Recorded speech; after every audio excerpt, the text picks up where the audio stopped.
Agree with me, what a difference between the sperm and the egg, though there are genetically things can go wrong or right. So once this manipulative technology is done, we expect the embryos to grow under laboratory situations, and all these are 2-cell, 4-cell, and so every division takes about 12 to 24 hours sometimes. So we expect in the clinical scenario, after about 2 or 3 days, around 8 cell, 6 to 8 cell.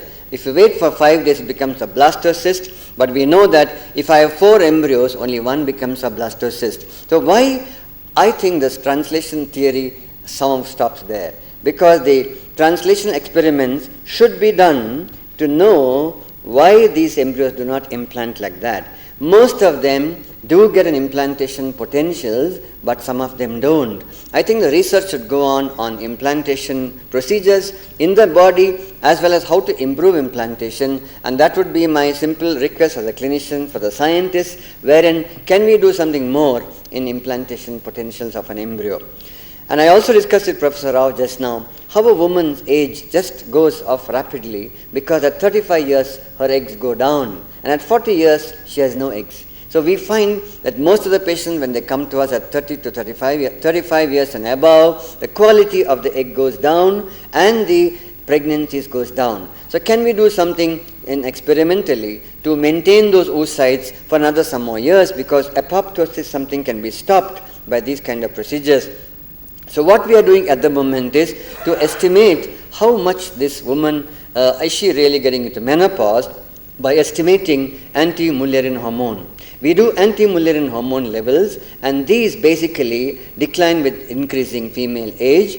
The poor ovarian response is associated with all kinds of changes. The serum levels may be used as a marker for ovarian reserve, and we know that a very low value, looking at this value, the borderline low fertility is about 0.7. Anything less than 1 nanogram per ml in a woman has a very poor oocyte. So isn't there a technology where we can improve the anti-Mullerian hormone levels in the body? I'm sure in the next 10 years, Professor Rao said he's in the fag end of his career to do all these kind of studies. No sir, you're never fag end, you're still young, and I think you should trigger interest in the next generation to do these kind of technology, because you're an authority on reproductive medicine and the experiments what you have done. And I'm sure these are the future technologies where a scientist can concentrate upon. I always say a woman is born with a basket of eggs, that's the oocytes, and goes away as time advances. As a clinician, I do an ultrasound and I look at these, all these black spaces are the oocyte, the primitive oocytes. So we can count how many follicles a woman has, how many oocytes she may have, and we know by stimulating them, we get a good number of follicles and a good number of oocytes. But as a clinician, we know there are several complications, and one of them is called ovarian hyperstimulation syndrome. They just get blown up like that, and they pour out fluid into the body, and that's called as ovarian hyperstimulation syndrome. Now this syndrome can actually kill a woman. So, but we are very careful in not getting this process of ovarian hyperstimulation syndrome, because as a clinician, we know how to reduce this kind of problem. However, just to make you understand, another complication is multiple pregnancy. This is one of my own patients. We transferred actually 3 embryos, but it became 5, because you know they can divide. And I was quite surprised to see 5 embryos. And we don't allow them to grow. We do embryo reduction in clinical practice. I reduced 3, and the 2 are growing at the moment. They're 5 months. So to present some of the data from our laboratory and the clinical embryology division, we're headed by Professor Satish Adiga. I'm the clinical head. So together we have done some studies, and this is a very beautiful study. NMR studies on 127 embryos from 48 couple. Day 3 embryos with successful implantation exhibited significantly lower pyruvate alanine ratios compared to those that failed to implant. So I think these are the non-invasive techniques. We can choose a good embryo before we transfer, and in addition to lactate production, successful implanted embryos use pyruvate to produce alanine and other cellular functions. So what I understood as a clinician is, during early growth embryos use pyruvate to satisfy its energy growth, switches to glucose-based metabolism in the blastocyst stage, and pyruvate helps in oxidation inside mitochondria, conversion to lactate acting as scavenger for free radicals, and conversion to alanine. All the people who have done experiments are here. Maybe any problems or questions well, direct to them who have done the study. And we know that poor sperm quality and advancing age are associated with increasing sperm DNA damages, which have been very beautifully mentioned in several literature. And Professor Satish Adiga also did a study on how the inner cell mass proliferation of embryos fertilized with DNA damages, they proved experimentally there was a definitely delay in the embryo formation by these kind of damaged sperms. And he also published in Oncogene, 30% of embryos derived from DNA damages sperm showed delayed in development. It's a very important finding because we know there are certain of these changes in the DNA structures which can cause a delay in the embryos, and we know probably we can choose those kind of DNA damaged sperms in the future.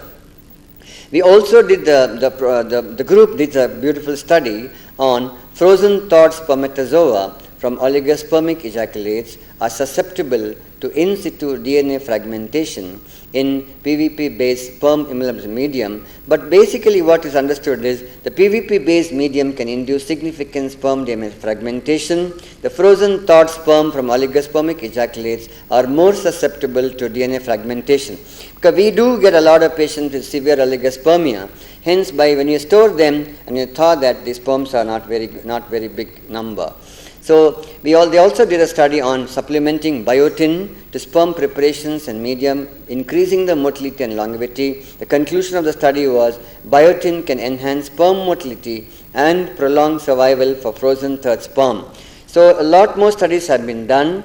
Of course, basically semen abnormalities, sperm DNA damage, and global hypermethylation in health workers also has been studied, and we found there is a significant number of hypermethylated spermatozoa were observed in the exposed group in comparison to non-exposed group.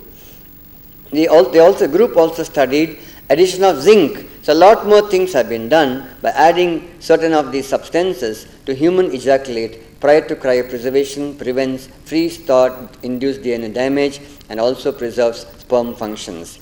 So probably to conclude, I cannot forget the two great people who started in vitro fertilization, Professor Steptoe from UK, who died long back, and Professor Edwards, who got the Nobel Prize recently, but he died recently also.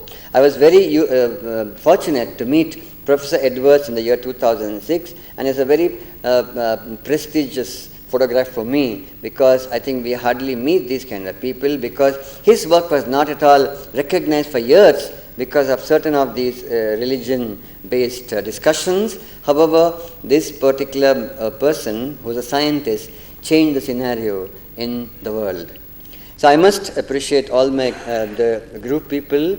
I'm only a clinician. All the work is done by these great scientists attached to reproductive medicine of Manipal, and I must appreciate they're all the silent workers, and their beautiful posters have been put here. I wish all of you read that. And I know science is going leaps and bounds forwards to get a baby for a couple who do not have a baby. And we started our center in 98, and the first baby was born in the 99, and the same baby in 2014 obviously is big now, and it's a great joy to see a lot more people have been benefited by clinical scenario of assisted reproductive technology, and I'm sure the scientific approach and the clinical scenarios combined together will be a translating methodology to improve fertilization.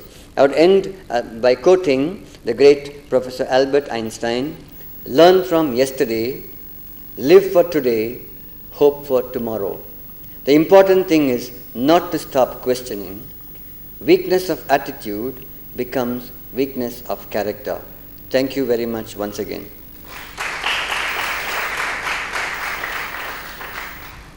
Thank you very much, Professor Pratap Kumar, for a very stimulating and very lecture.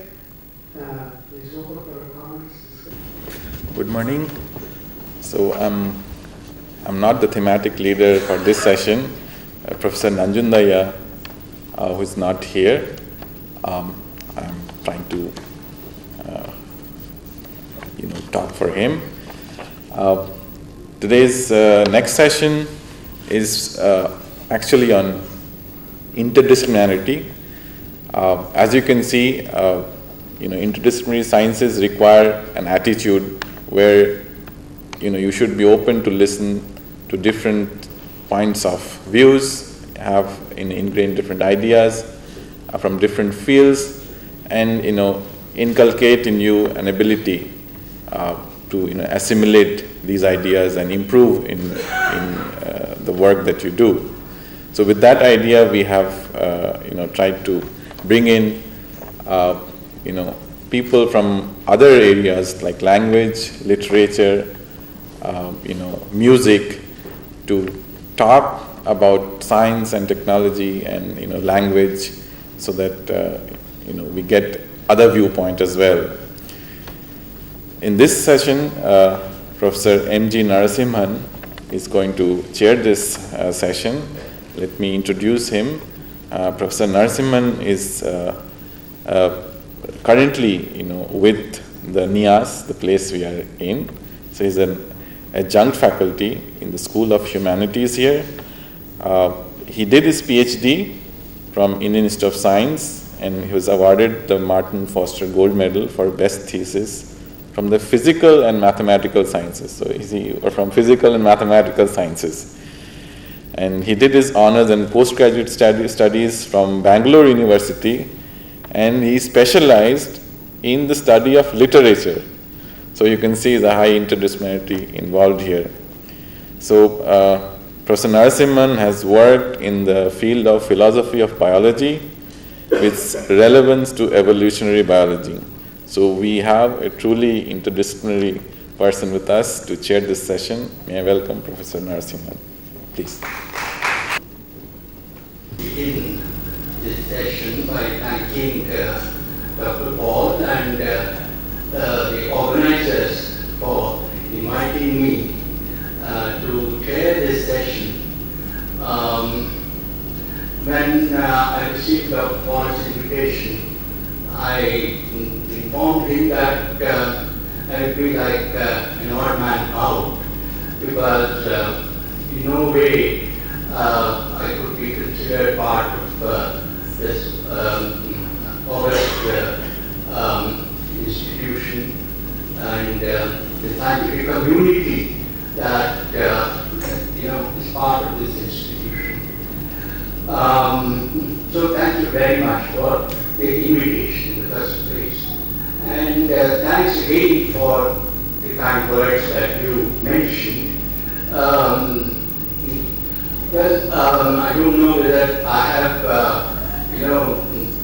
any special qualifications for interdisciplinary work. I'm always amused when the word interdisciplinary work is mentioned, and immediately reminded of some kind of interdisciplinarity, going along with interdisciplinarity and things of that kind. So it's always a challenge to address the concept of interdisciplinarity.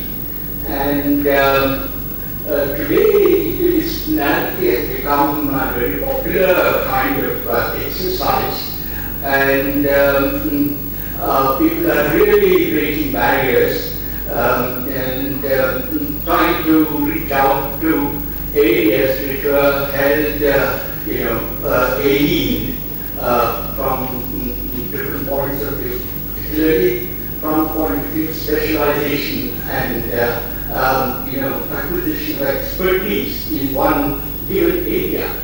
I suppose that is but natural that specialization is an important component of one's education, over a period of time, the growth of knowledge has been so rapid.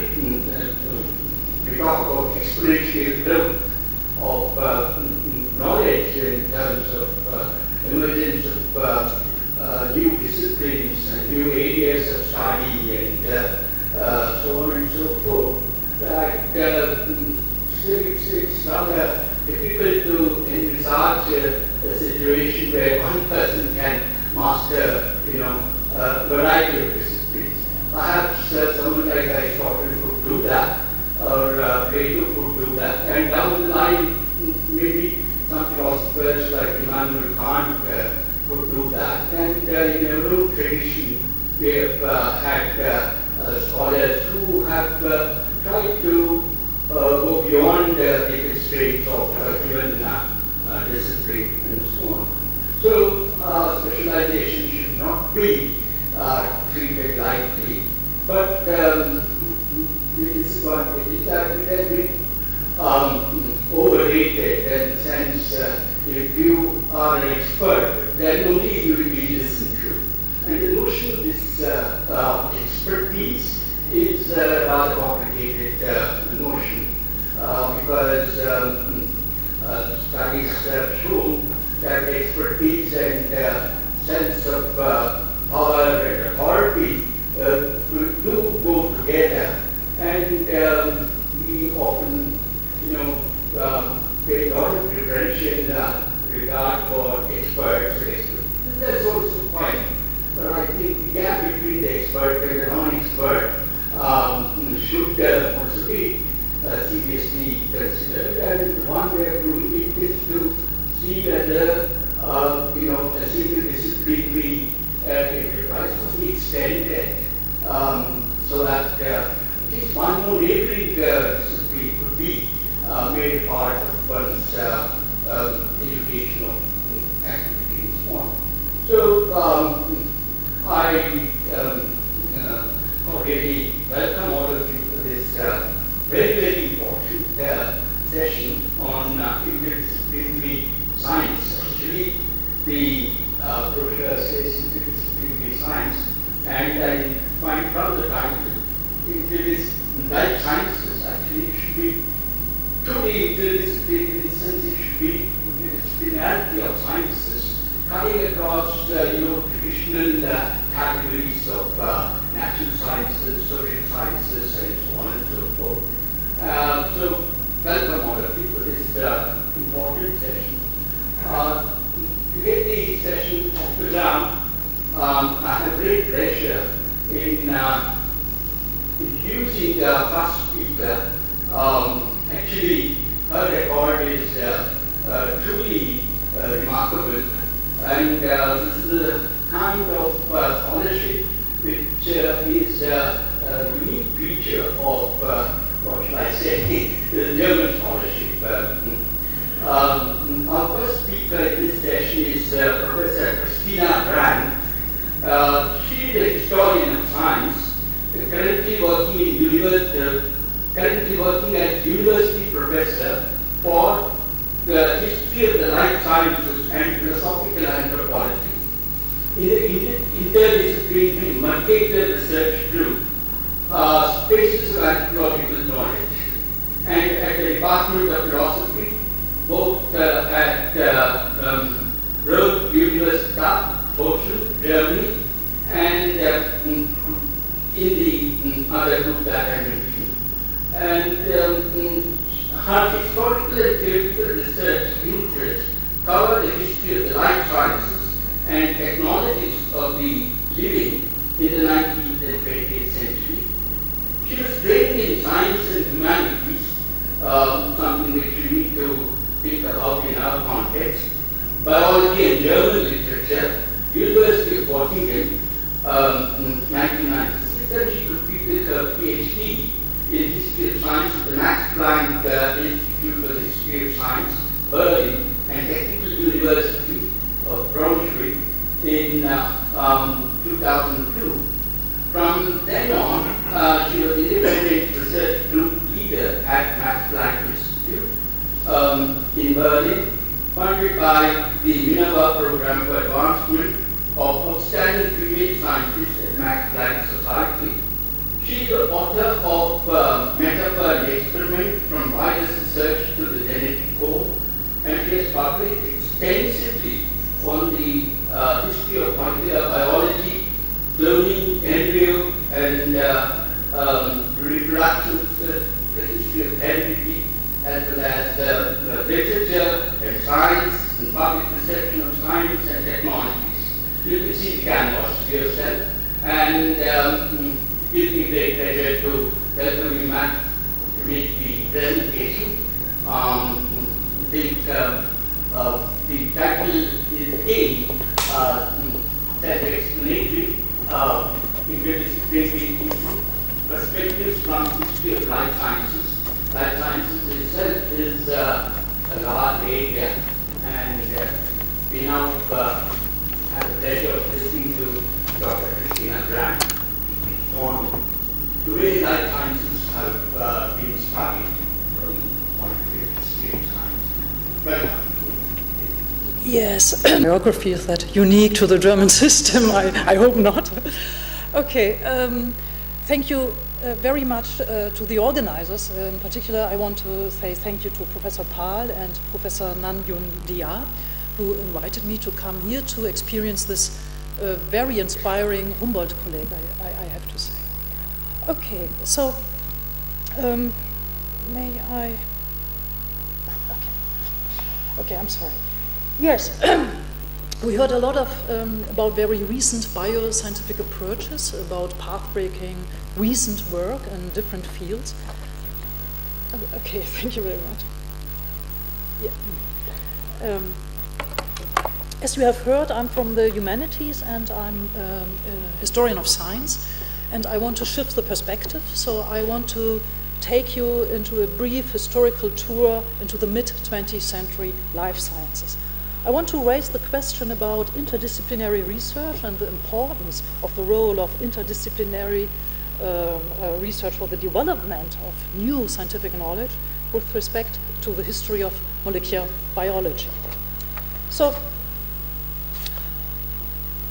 molecular biology in the mid-20th century is in itself the result of lots of interdisciplinary research attempts coming from the 1930s, going onwards to the 1950s.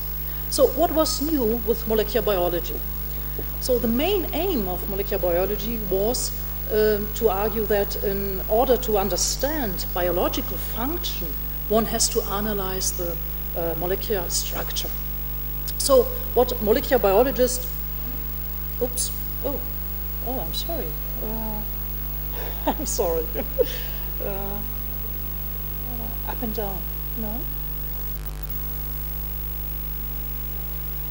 20th century molecular biology, which was in itself a result of interdisciplinary researches. As I told you, so the main focus was on the macromolecules, on proteins and nucleic acids as the main molecules of living processes.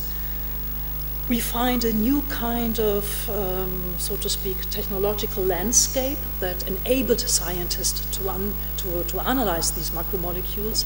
We have X-ray, crystallography, ultracentrifuge, electrophoresis apparatus, electron microscopy. This was all developed in the 1930s and 1940s. And scientists turned to a new model of research. So they turned their research attention to simple research models such as viruses, bacteriophages, E. coli, and so on. Together with that, we have, as I told you, this was indeed a very interdisciplinary research approach. Right from the beginning, we have physicists, biochemists, geneticists working together on problems. And at least in the post-war, post-Second World War period, we have a high flexibility of researchers. For example, people from Europe went for doing a postdoctoral period in the US and coming back. And I guess the same is true for Asia, at least I know it from the situation in Japan. Okay, what we also have, besides these new technologies and methods, we have a new research paradigm. The 1950s and 1960s was the period when the concept of information entered biology. So the concept of genetic information became a constitutive force for the new discipline of molecular biology. We find a conceptual shift from biological specificity to a discourse to biological information. Fundamental processes of life, such as heredity and protein synthesis, were now represented as information storage and information transfer. The 1950s is the period when the genetic code, you all know this, of course, the framework of the genetic code was laid down. But the 50s was also a period when not only metaphors coming from the information science entered biology, but also metaphors from a more cultural field, namely metaphors of textuality, of reading and writing. So cellular processes were now metaphorically described as processes of reading and writing, DNA transcription and translation, and so on.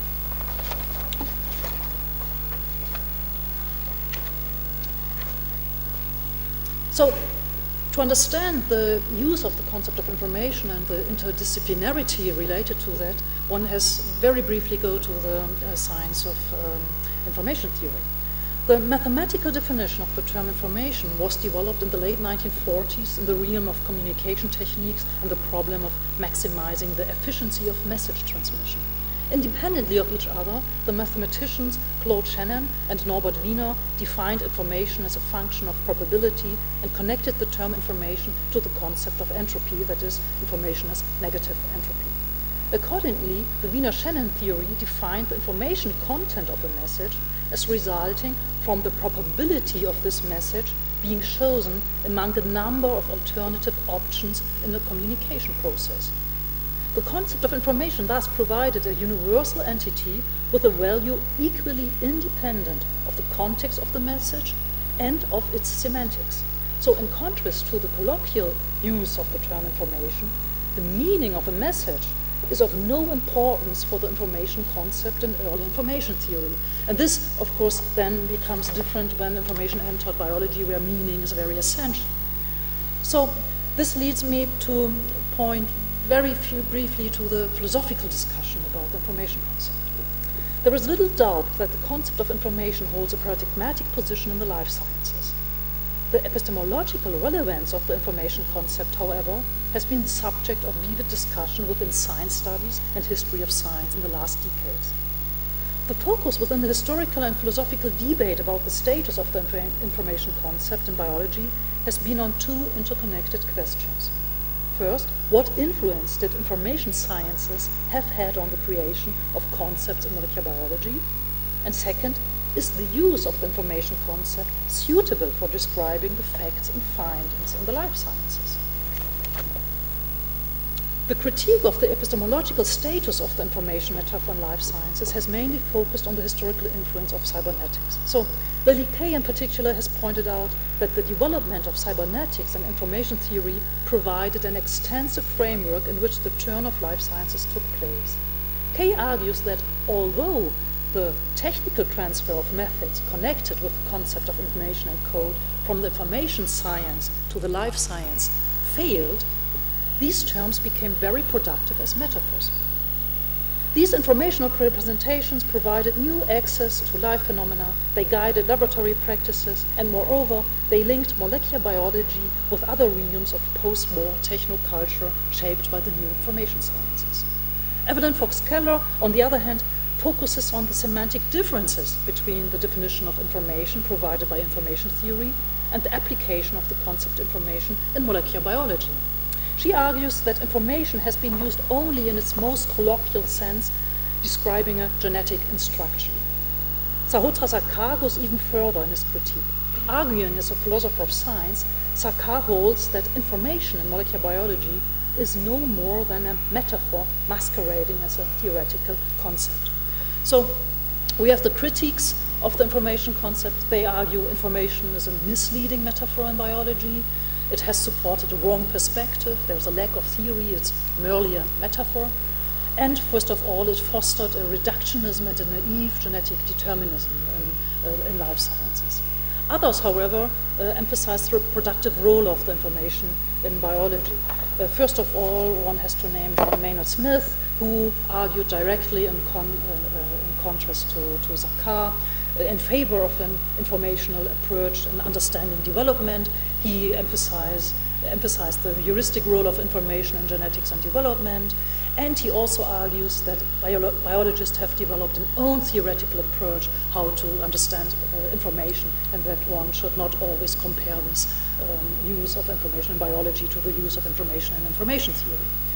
So I will not go into further details of the philosophical discussion. Instead, I want to give you a very brief overview, so to speak, a very, very brief overview, how the concept of information and the code concept became established in molecular biology.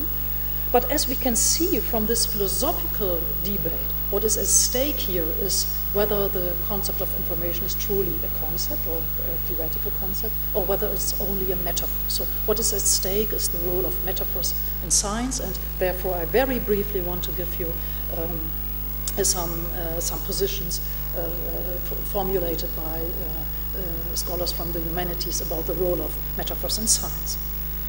Okay, there have been numerous attempts to characterize the role of metaphors in science, and most of them would agree in arguing that the use of metaphors is not restricted to popularizing scientific knowledge, but instead metaphors can have a very productive role for shaping new knowledge also in sciences. I want to highlight three approaches. First, there's a very influential approach in which metaphors in science function like analogies or models. This goes back to the work of Marie Hesse and Max Black. According to both scholars, a metaphor extends a familiar relationship to unfamiliar contexts. And by doing so, a metaphor can generate a new research guiding perspective. So the constitutive research function of metaphors is providing analogies or research models. There's another second approach that combines the analysis of metaphors in science with the Foucauldian discourse analysis by emphasizing that metaphors enable the exchange of meanings between different scientific and non-scientific discourses. So here the emphasis is on the metaphor as an interdiscursive element. A metaphor enables the transfer of knowledge between different discourses, also the knowledge transfer between science and cultural fields. And the function is also to link these discourses and to bridge them, so to speak. Concerning a third approach that I would like only to mention here is metaphors are essential to all understanding. The philosopher Hans Blumenberg, for example, argues that we are not able to resolve metaphorical descriptions into clear conceptual thinking. So Bloomberg has to be mentioned here, but also Lakoff-Johnson. They have shown that in our everyday perception we very much perceive by transferring concepts from one field to another, by understanding an unknown field for us. Okay, so let me briefly go into the history of the concept of molecular information in molecular biology. This is to be meant a very, very brief description showing you some historical material. So it was already with Watson and Crick's publication of the DNA double helix that they emphasized, I quote, it follows that in a long molecule many different permutations are possible, and it therefore seems likely that the precise sequence of the base is the code which carries the genetic information. So they came up with this idea of that within the DNA there is a kind of code, and this was picked up by George Gamow. He is an astrophysicist. He had nothing to do with biology. To be honest, he was not really understanding biology, as lots of historians of biology have shown. But he's very famous for making this idea of a genetic code a strong idea. So he was able to encourage a couple of mathematicians and physicists to deal with the so-called coding problem from a mathematical perspective. So, however, these attempts were not really successful, but they laid the theoretical groundwork, so to speak. It was in the end due to two biochemists, Marcel Nierenberg and Heinrich Mattei, to decipher the so-called first code word. So they could show in 1961, by using a cell-free system, that a synthetic polynucleotide, a polyuracil, produced a polypeptide consisting, only of the amino acid phenylalanine, so showing that the triplet of uracil specifies phenylalanine. So this was seen as a revolution in biology, and it encouraged lots of biochemists to go into this research, which led in the end to the deciphering of the genetic code. Here you see the first, one of the first representations of the genetic code coming from 1966, when the genetic code was solved, so to speak. So let me summarize at this point. So what we can see is, that we have different phases in the code and information, in the use of the code and information concept in the 50s and 60s. We have on the one hand the first formalistic phase of the genetic code, as Lily Kay has analyzed it very much in detail, between the publication of the Watson-Crick model and the first deciphering of the first code word, when physicists, mathematicians, cryptologists try to approach to decipher the genetic code. Here we find the dominance of theoretical approaches, so they used data coming from biology, and in particular data of amino acid sequences, but they were not dealing with experiments, and they were not dealing with biological details. So, and in some sense, and this is important, this failed, so they were not able to establish a coding relationship. This was done then by biochemists, as I showed you, Nirenberg and Mattei, in this phase between 1961 and 1966, which is often seen as the experimental phase of the genetic code. And maybe it's important to emphasize that all these biochemists who did this work, they were not that much informed by the work that was done by the mathematicians. Okay, but in 1966, the genetic code was solved. And from that time onwards, the mid-1960s, we also find debates about the scope and limits of the genetic code in particular, and more generally about the use of the information concept in biology. So, for example, we find then a discussion about the evolutionary origins of the genetic code. We find a discussion about how the code and information concept developed in molecular biology was applicable for developmental biologists. We find also discussions about the relationship of biology and linguistics, or even philosophy. And I will go into that in the last 10 minutes that I have. So I only want to give a hint about the 1970s and 1980s, whereas historians of science often argue that in the 50s and 60s the information concept was a kind of metaphor, but a very productive one. Some historians of science analyzed the developments in the 70s and 80s and argued that information shifted from a pervasive metaphor to be embodied practices. This is the work, for example, of Miguel Garcia Sancho, who has analyzed the very first computer-based biological databases and the development of the first DNA sequence data libraries in the 70s and 80s at the Molecular Biology Laboratory in Heidelberg, where lots of information engineers or computer scientists came to the field. They often also had no idea about biology, but they laid the ground for the development of bioinformatics. So, okay, but let's come back to the 1960s. So I'm interested in the, so to speak, interdisciplinary exchanges and how they were stimulated by the information concept or information metaphor in the 60s. We had already seen that we had an interdisciplinary approach in the 1950s when mathematicians and physicists tried to solve the coding problem, although they were not successful with that. So in some sense, this failed. In the 1960s, the genetic code was very widely discussed. And the information concept was at the core of a variety of interdisciplinary approaches. So, and I will only discuss very, very briefly 3 case studies, or 3 cases, very briefly. The first one deals with the bridging, or the attempts to bridge linguistics and molecular biology with the question, is the genetic code a real language? The second one, very briefly, will discuss the philosophical reflections that came up with some biologists to search for a kind of spiritual, in German, geistiges concept in nature, a spiritual concept in nature. And the third case I will discuss, maybe a little bit longer than the first 2 one, is about the discussion whether the concept of genetic information would be applicable to understand development. So the first case. With that, we come to Roman Jakobsen. He is he was a very well-known linguistic scientist from linguistics, working in the 60s at Harvard University and at the MIT. He wanted to develop linguistics as a communication science. So he saw the importance of information theory also for the realm of dealing with the language.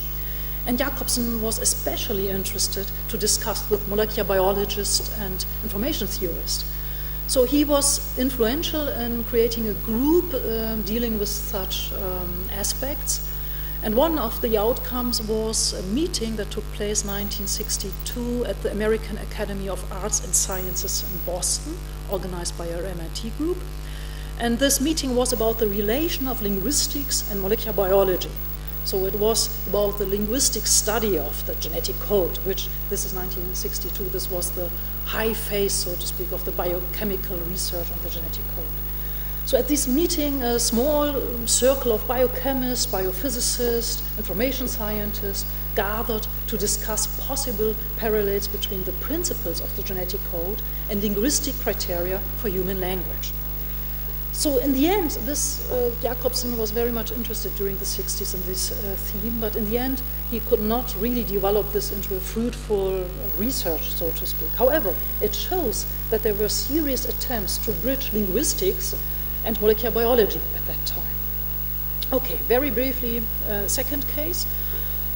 One of the participants of this 1962 meeting at the American Academy was the German biochemist Gerhard Schramm. So here you see a picture of him. He was one of the very few well-recognized molecular biologists coming from Germany at that time. Of course, very shortly after the Second World War, for the German scientists, it was not that easy to get access to the West European and US scientist communities. So he received the Albert Lasker Award for Basic Medical Research in 1958, together with Heinz Frenkel-Conrad and Alfred Hershey, for showing that the nucleic acids are the genetic material. Hershey had shown it for the DNA, and Schramm and Frenkel-Conrad had shown it for the RNA. Schramm had worked on the tobacco mosaic virus, which became one of the main research systems around 1960s, of which scientists hoped to crack the code. So it was one of the experimental research systems to decipher the coding problem. And from that work, he started to work on the biochemical nucleic acid synthesis, a research area that was highly relevant for the coding problem at that time. And he hoped to develop with this research model for studying the pre-biological origin of self-duplicating systems, that is, of the living organism. So he was, in the early 60s, he was engaged in understanding how biological information could have evolved. So meaningful information could have evolved.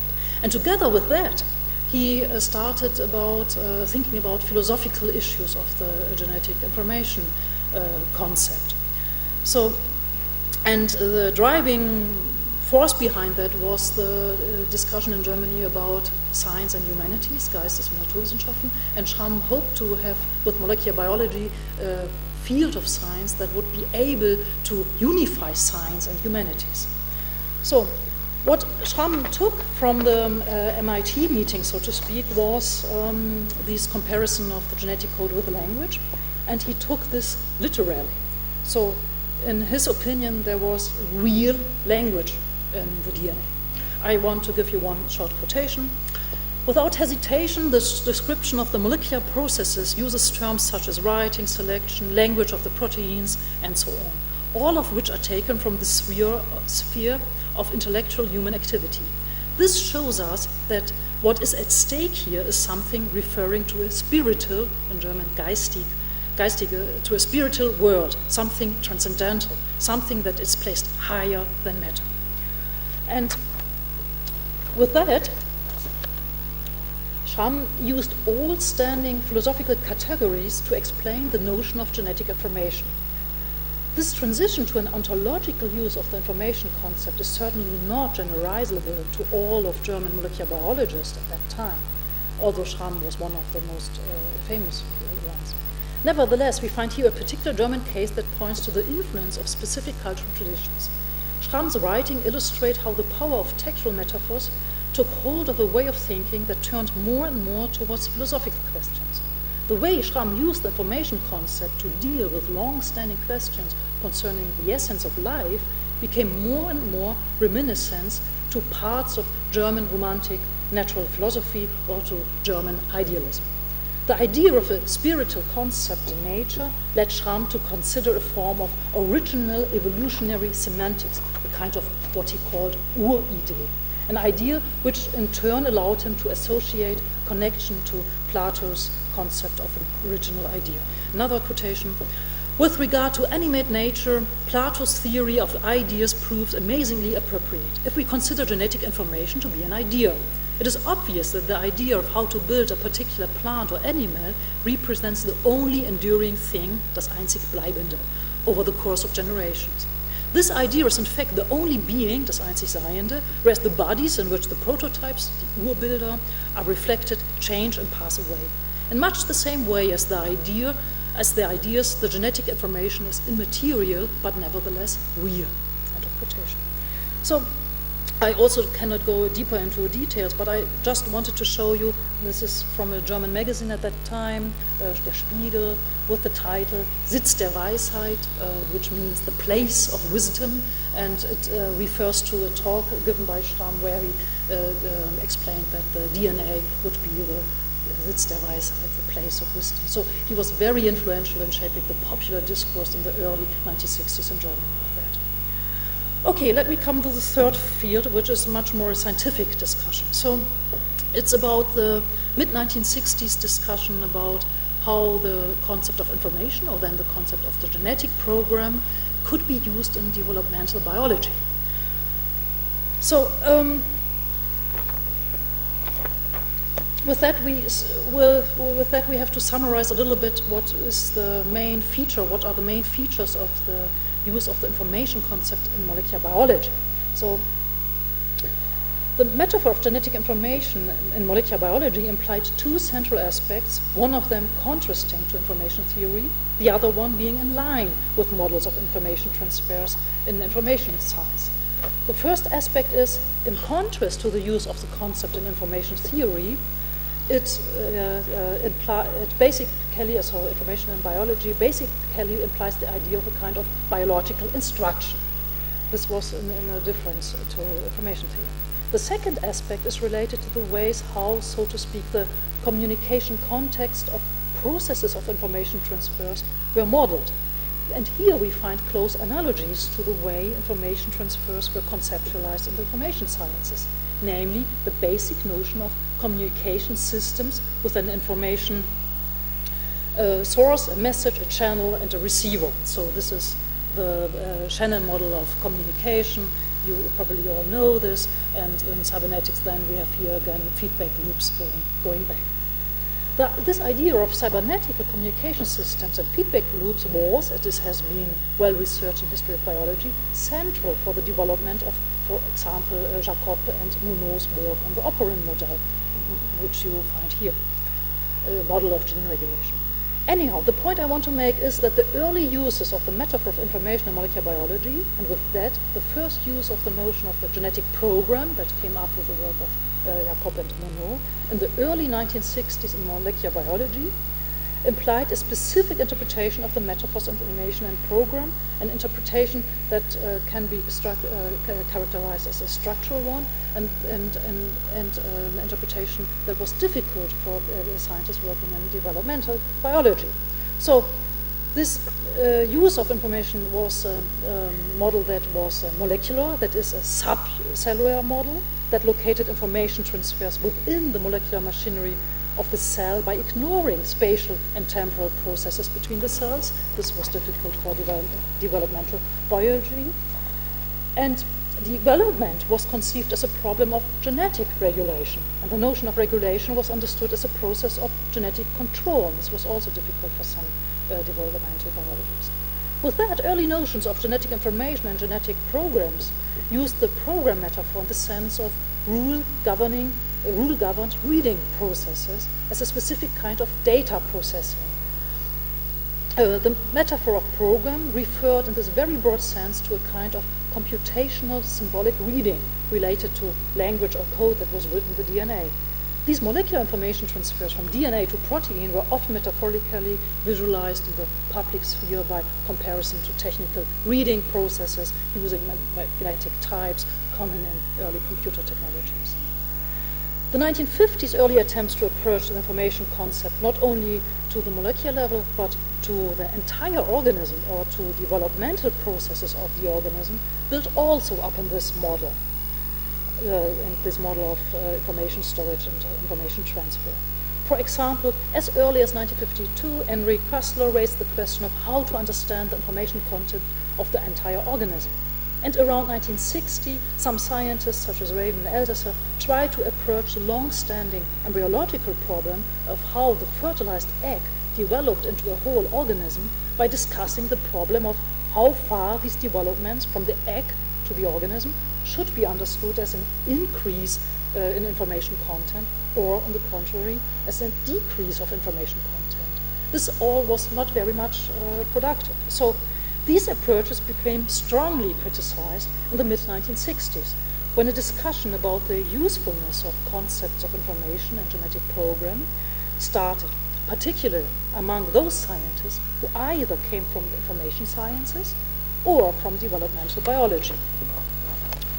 In a paper on cybernetics and development from 1965, Michael Apter and Louis Wolpert, for example, criticized that information theory is the wrong conceptual system with which to compare various stages in development and with which to analyze many of interactions involved. They argue that, I quote, development is not equivalent to a communication system, end of quotation, and the egg would not be a, I quote, communication channel. Instead of speaking of an information content, the authors suggested to think in terms of the egg containing instructions of a program for development, rather than as containing information. By referring literally to the nature of computer programs, they differentiated subroutines and stressed that the instructions in these processes are not localized at one specific site, but that the system acts as a dynamic whole. In the following years, and especially during the 1970s, one can observe a shift in the discussion, whereby the notion of a genetic program became more and more substituted by the metaphor of developmental programs. Now, the cellular level, the combination of the analysis of internal processes within the cell, as well as of cell-to-cell interactions, became important to understand how this program might function. With that, the notion of the signal, which in former molecular biology was mainly conceptualized as a message between DNA and protein, became reconceptualized in the context of networks and systems approaches.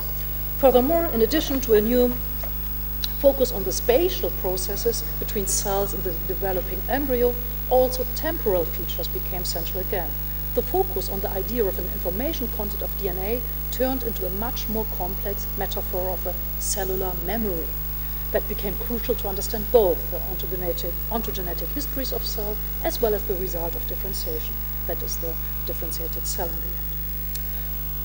end. Okay, let me come to a conclusion.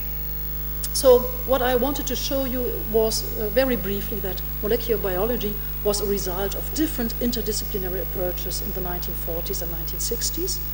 At the center of these approaches, we find the concept or the metaphor of biological information. And the history of how this concept of biological information was discussed and how it was used in the different research areas provides an important example for the productive role of metaphors in science. However, the case studies also exemplifies the difficulties of interdisciplinary work. For example, the use of different concepts in different research fields, or the developing of different meanings of metaphors in different research approaches. So information had different meanings, whether scientists used it in molecular biology or whether they used it in developmental biology. So I guess my time is over and I should come to an end, and I want to thank you for your patience.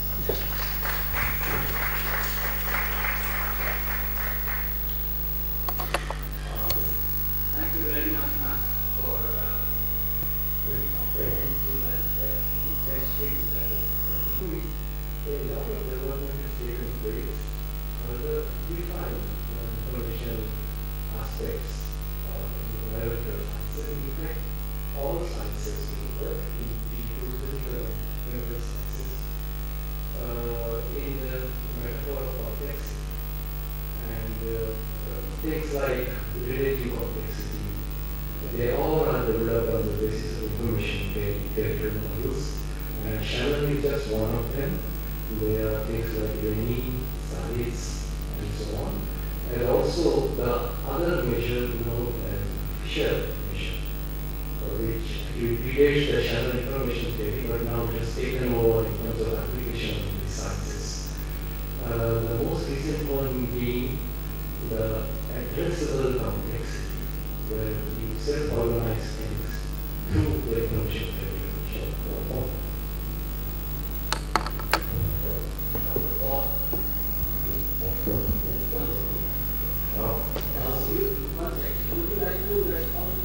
Maybe I wait for the second one. Yeah, okay. Thank you very much for the comment. I think this is very important because it reminds me, indeed, one could argue that the very early use of the molecular biologists, they were not very much informed by the theoretical implication. They used information in a very reductionist way, not with respect to complexity, on the contrary. So they tried to reduce everything to a very simple level. But with the turn to developmental processes and with the turn to the organism, then, of course, the use of the information concept was at the center of understanding complexity. And then it became a very useful concept to do so. And Schramm, I worked a little bit more on him. He indeed worked with tobacco mosaic virus, and he very early made experiments about the self-organization of the virus. If you split it into smaller parts, then it starts to reorganize itself. So. He was very much engaged with this idea of the understanding how complexity, that for him were meaningful information, could occur within evolution. And so, but he could not develop a successful experimental approach, but this was his starting point, so to speak. But I guess this is a very, very important comment. One has to discuss more about this.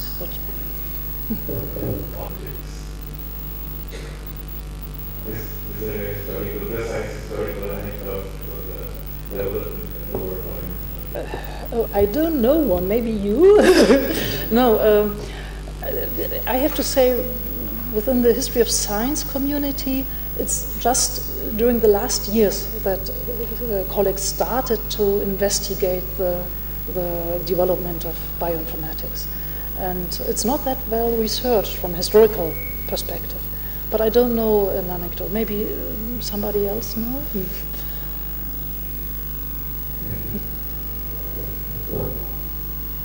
Aspect of multidisciplinarity of life science, which you just barely touched upon when you were discussing Schramm's work and his views on the spiritual aspect. So one question which has bothered common people that whether such concepts as soul, mind, free will, whether they can be explained in a reductionist approach, assuming that biological systems are made up of matter and obeying laws of quantum mechanics or whatever and carrying information. So in the historical context, was that debate somehow became irrelevant in the development of life sciences in the last few decades, or were some scientists or philosophers, biology involved in that debate? Would you like to comment on that? Yes, of course. I guess this is a very hot topic, so to speak, in philosophy of life sciences. Very recently, the impacts of neurosciences and the aspects of free will and all these things. From a broader historical perspective, it's amazing how far-reaching in history you find this debate about materialism and idealism.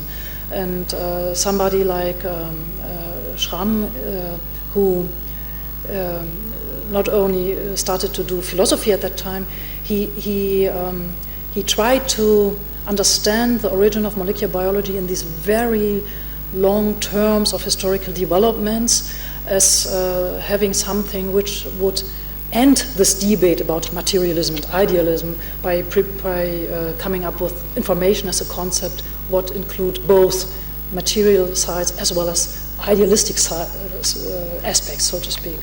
Yeah, but this is a huge historical thing, of course, materialism, idealism, and debates about determinism. And I'm not that aware about what philosophers of life science discuss with respect to neuroscience, but I know there is a big discussion about this.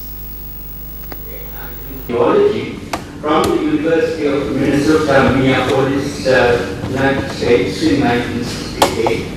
And returned to India to work in the University of Lucknow and Chandigarh. He is a fellow associate of several prestigious scientific academies, societies, including the Herber Academy at Dresden, Italy, Humboldt Foundation, Germany. He is also a member of the Geological Society for France. And he's a member of several other international organizations. And it goes without saying that he's a fellow of all Indian science academies. He has been associated with several UNESCO IGCP projects at national and international level as a leader. Yeah. He has worked with the American Museum of Natural History and was appointed because that is not the platform. Natural History with Washington DC, and taught as a visiting professor at Bonn University, Germany. Currently, Professor Sahni is a consultant for Fusion Park and Gallery at Science City, Calcutta. He is a recipient of the INSA BM Body Emeritus 2009 for his contributions to earth sciences. And in 2011, he was awarded the prestigious Lifetime Achievement National Geoscience Award by the Government of India. It gives me great pleasure to welcome you, Dr. Sahni, for this presentation. Thank you very much. I think my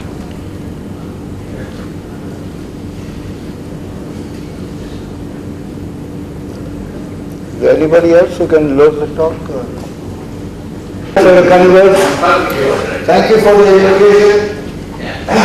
No, we're looking forward to it. So actually, I'd really like to thank my old friend Christina.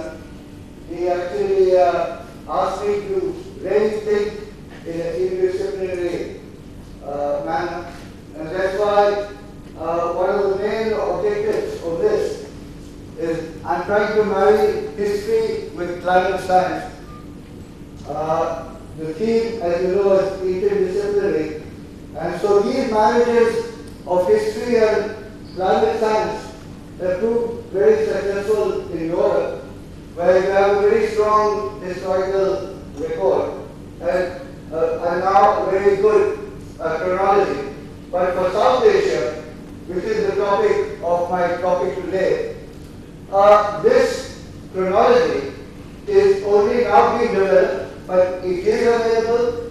So it is possible to place historical events on this chronology. And basically, this is my objective today, just to tell you that it is possible to have a chronology in which you can place historical events in South Asia, at least from 10th century onwards. Our pre-ring chronology goes back to 2,000 years. But for it to be statistically credible, I think some time more will be needed. Basically, even though I'm trying to marry history with chronology, I'm neither a historian nor am I a climate science person. Basically, I'm a paleontologist and I deal with lead time. So the planetary cycles that I deal with are many see in a 2,000-year history of civilization. But the point is, and this is the commonality, that the earth cools and warms at all scales. And therefore, I can understand what is happening in the last 2,000 years. I'd like to start from the very beginning and try to tell you that the earth is in a very critical distance from the sun, so that water can exist in all three phases. So you have ice, water, and vapor. When the earth cools, the water turns to ice, and several things that affect human civilization happen as a result of either ice melting to water or water converting to ice. One of the first things that happens when water converts to ice, when the earth cools, is that the sea levels go down. When the sea levels go down, then it is possible for human populations to cross those areas where the sea levels have been rather deep. For instance, if you look at Sri Lanka and India, Sri Lanka has been pretty independent from India for the last many millions of years. There have been only 3 or 4 occasions when there have been land bridges in which partly migrations took place between India and Sri Lanka. But during the last 400,000 years, when we had glacial advances and glacial retreats, as I said, when you have the glacial period, the sea level goes down. So for the last 400,000 years, there have actually been a number of migrations, partly migrations, human migrations between India and Sri Lanka. So the point is that climate affects the dispersal of human beings, and this is the first thing to understand. If you look in this huge continent and you want to see what happens when the earth cools, it's very interesting. Deep down in the center of this large continent, when the earth cools, the climate in this area where the Mongols or all the tribes stay, it becomes extreme. And it may be a coincidence, it may not be a coincidence, but it is an historical fact that tribes living in the center of the huge continent, when the earth cooled, started, because of the stresses, moving out and maybe invading other parts. Now, my main talk today is on medieval invasions, but I'd like to talk is that invasions are part of the human story. Famine, disease, war, migration, agricultural produce reforms, all these things are part of the human story, and some of these must have or may have some kind of primary impact. And last, because I'm a paleontologist, I want to just share 4 or 5 slides with you in the hope that somebody sitting in the audience may get interested.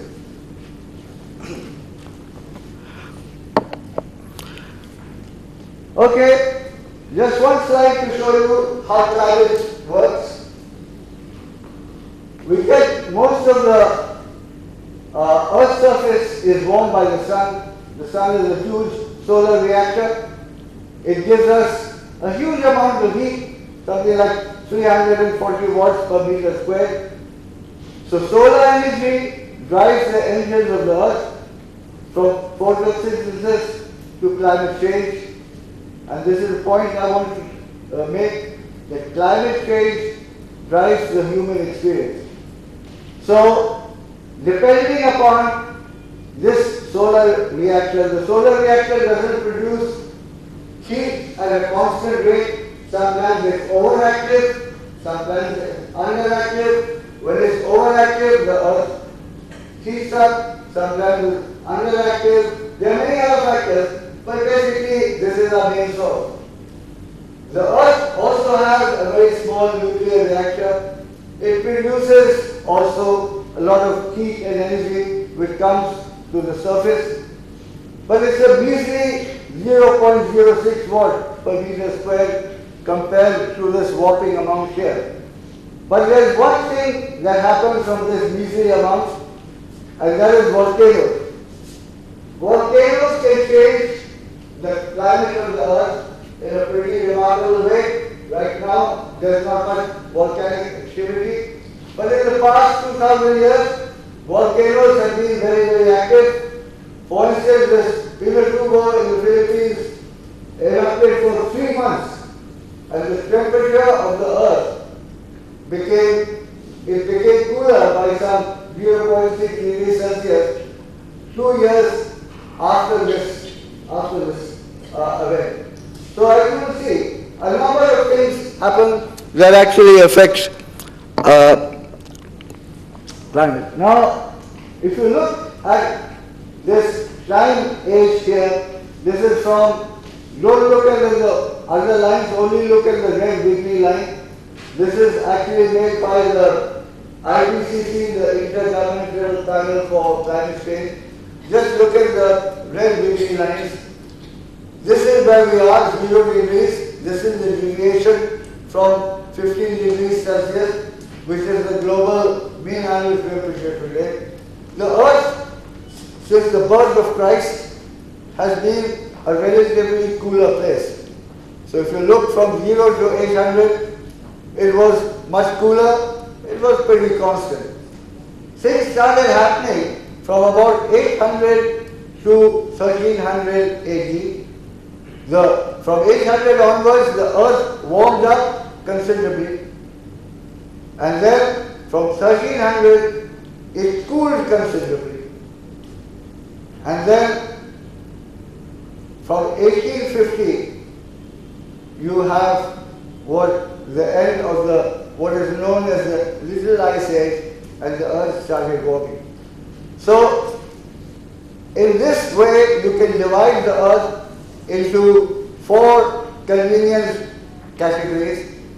One from 0 to about 800, where the communities were small, everything was happy.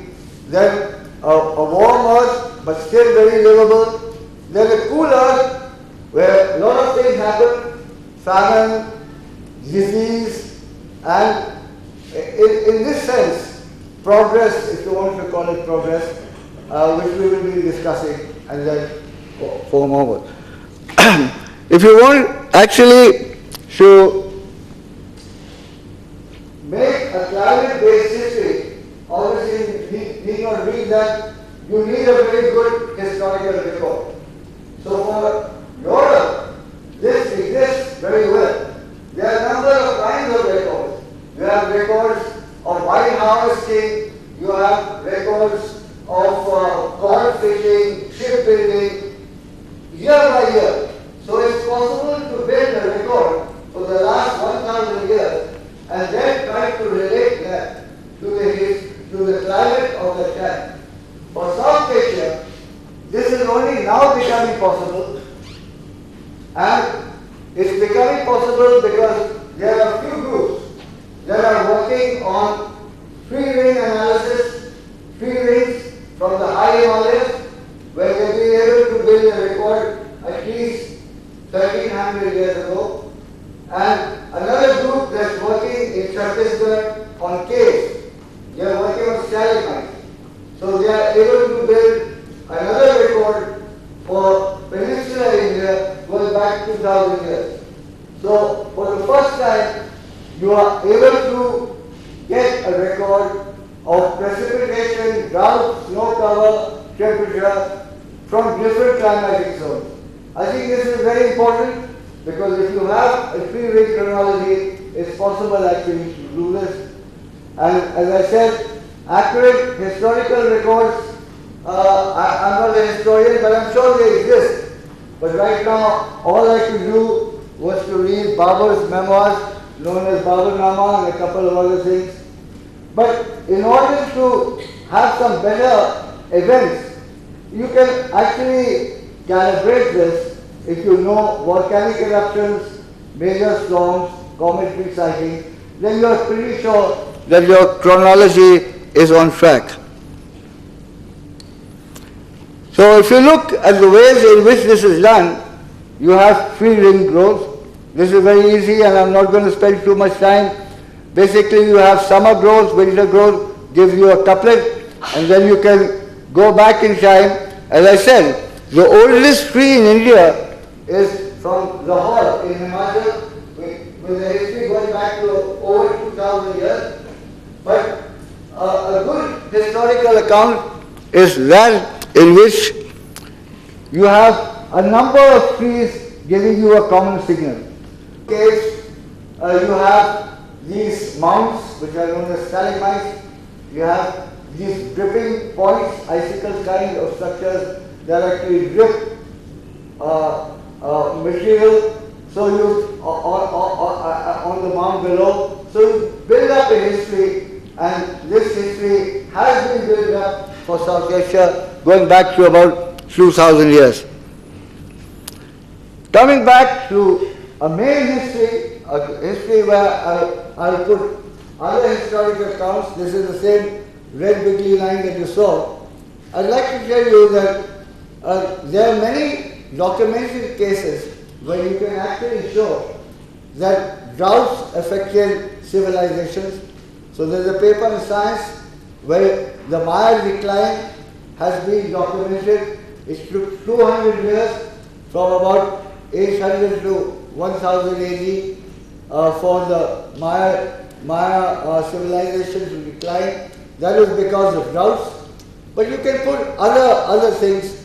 As I said, we don't have a good historical record, but things started happening from this point, 1000 AD, 800 to 1000 AD.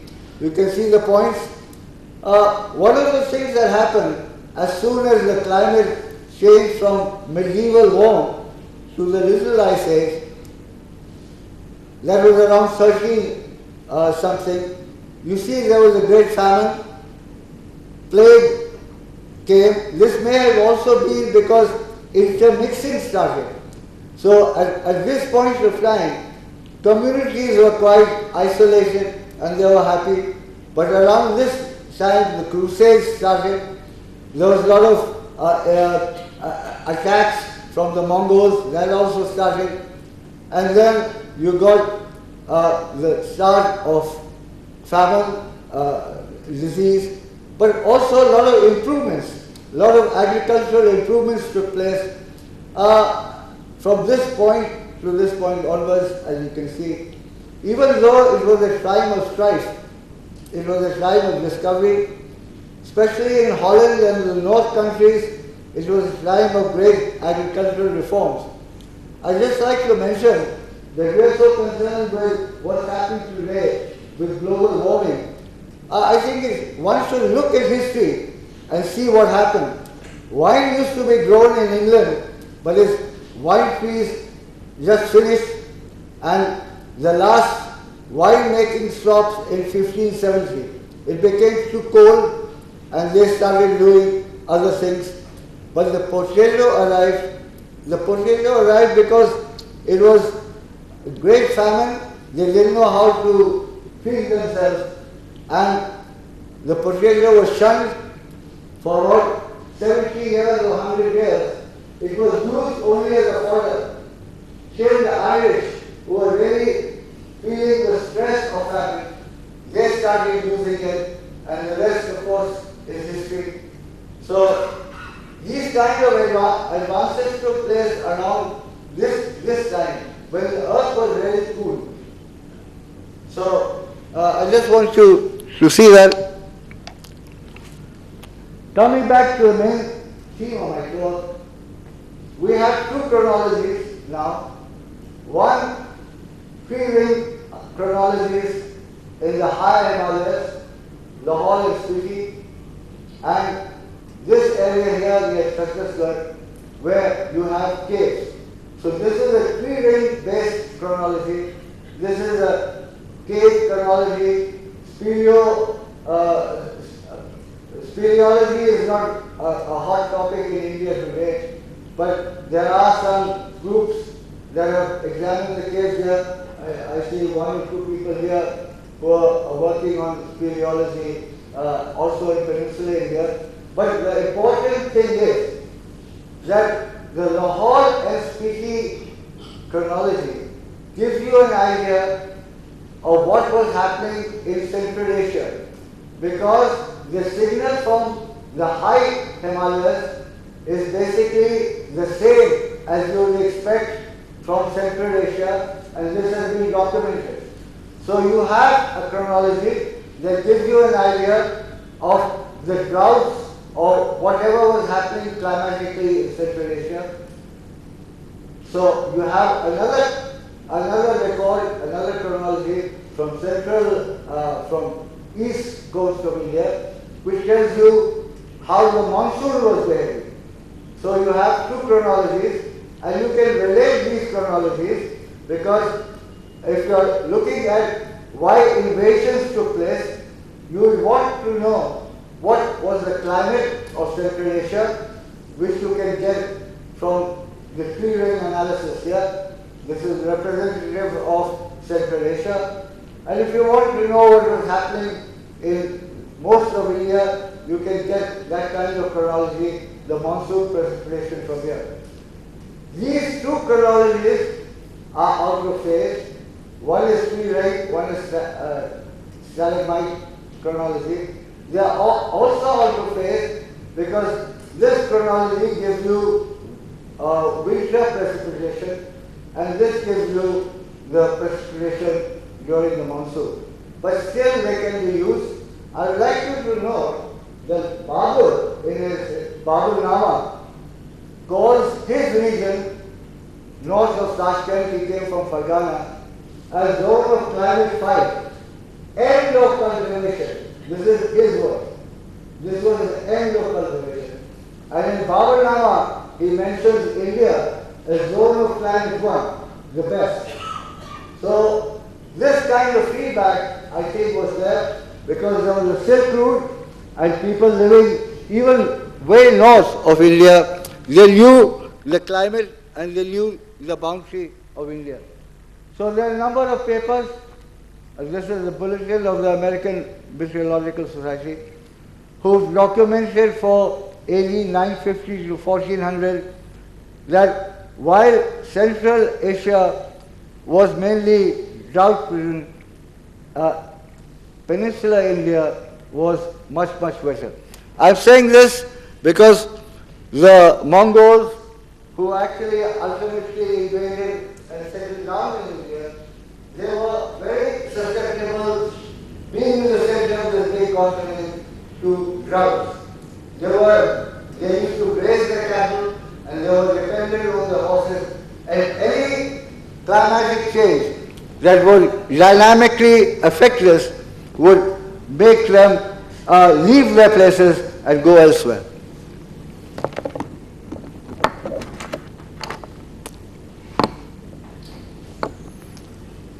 So this is the one of the trees that is found in Lahore, which is representative of the climate in Asia. Right now it's only one tree. There are many other trees, but this tree actually goes back to 2,000 years. But the data that I am showing you is only for 1,000 years. As you can see, you have the temperature from May, August. It's been worked out. You can work out a number of parameters from tree-ring analysis, and this is one of the parameters that has been worked out. Where am I? Coming to my main slide, if you look at the invasions that took place from Kabul or from Central Asia, most of them started around 1000 AD. And when they came many times, sometimes many times in a single year. But within 50 years, Ghazni must have come at least 20, 30 times.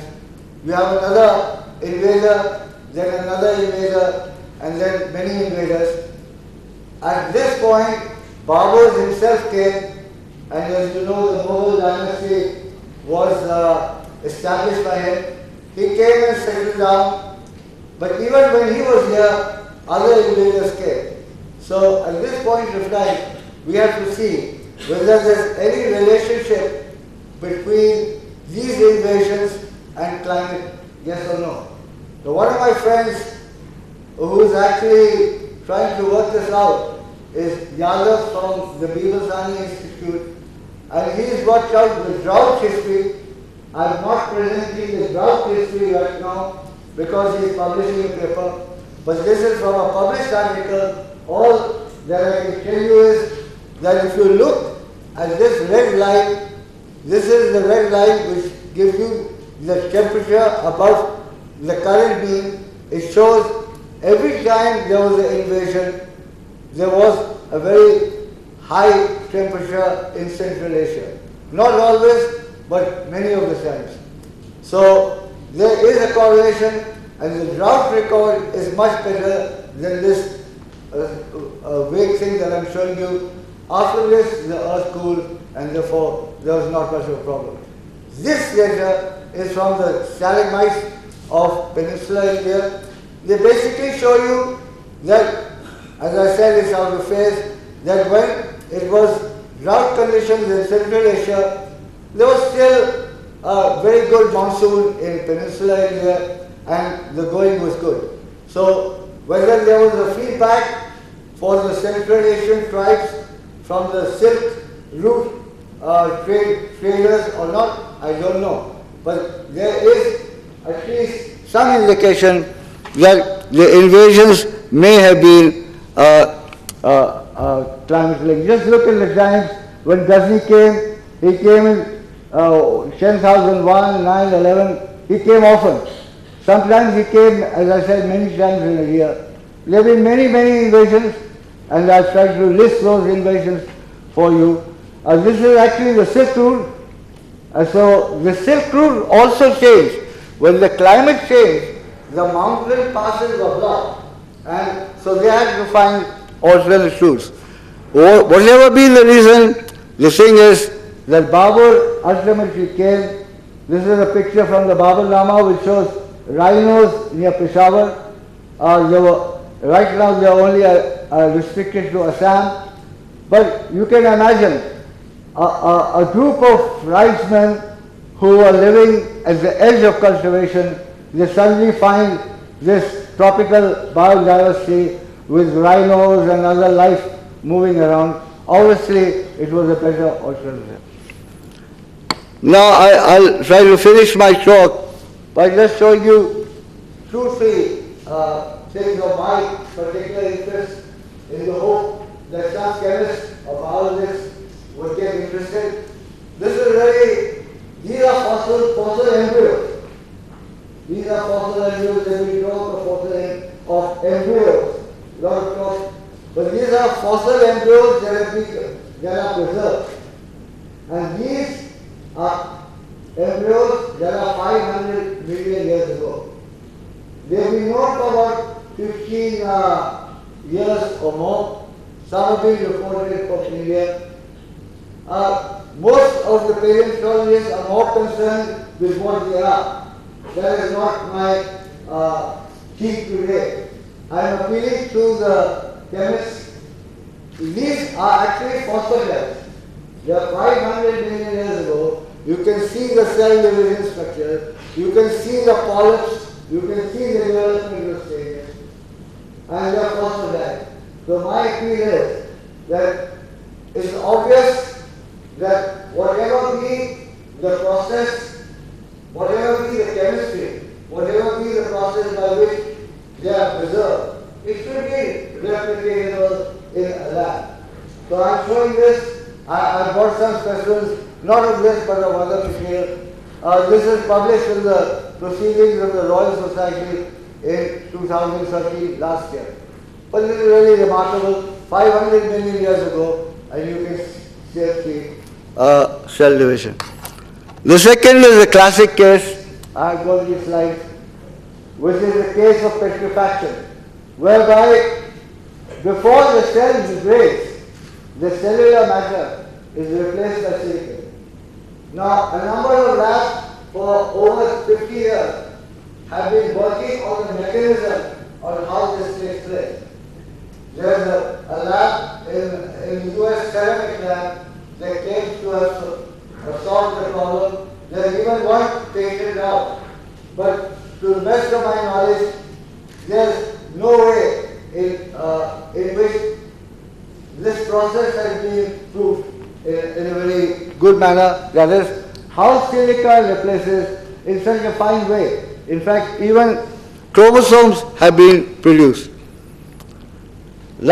Second last slide. This is a cone, Autocaria cone. You are all familiar with Autocaria. I brought this specimen in case you are interested. Just look at the preservation.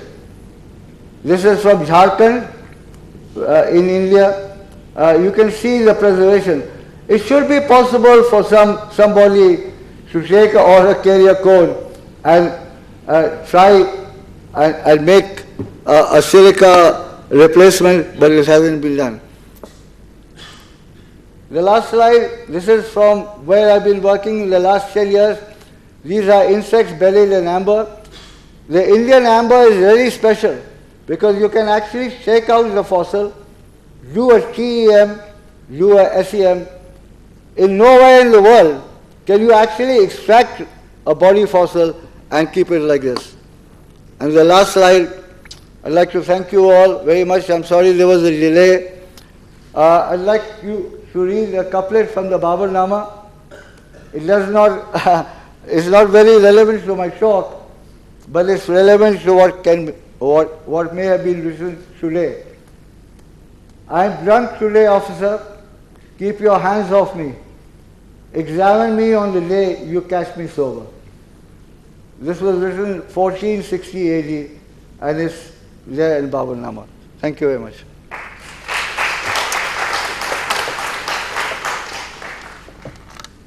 Thank you very much, Professor Sahni. Fantastic talk. I really don't know the interdisciplinary, multidisciplinary, or transdisciplinary. You have covered wide range of areas. You have raised some radical issues, particularly with respect to understanding of what constitutes the sun's energy which you made at the beginning of your talk. That the most modern astrophysicists would not consider that right statement. Incidentally, I am an astrophysicist specializing on the sun. So you said that there have been variations of the sun's energy output, which is causing these climate changes. So according to the modern ideas of astrophysics, this energy generation in the sun that may change with the time scale of billions of years, but within the last few hundred years, it has been fairly constant. But what we know that the sun has the sunspots on the surface, and the energy coming out of the sun is varies with the occurrence of sunspots. We still do not understand how that happens. And there is no evidence that this little ice age coincides with the period when almost no sunspots were seen for 80 or 90 years. And the medieval warm period coincides with the period when lots of sunspots were appearing. So I think that these climates changes are produced not due to the variation of the energy production rate in the sun, but most probably due to the occurrence of sunspots. Anyway, I am also very much interested in some of these things which I talk later. Thank you for your comments. Actually, I deleted the slides for sunspots and the Milankovitch cycle because I wanted to concentrate more on the history. So I'm aware that there are many other things that cause energy to come on the surface. But for the sake of the talk, I deleted that portion. I thank you for it. I have referred to good food very deep. Any more questions?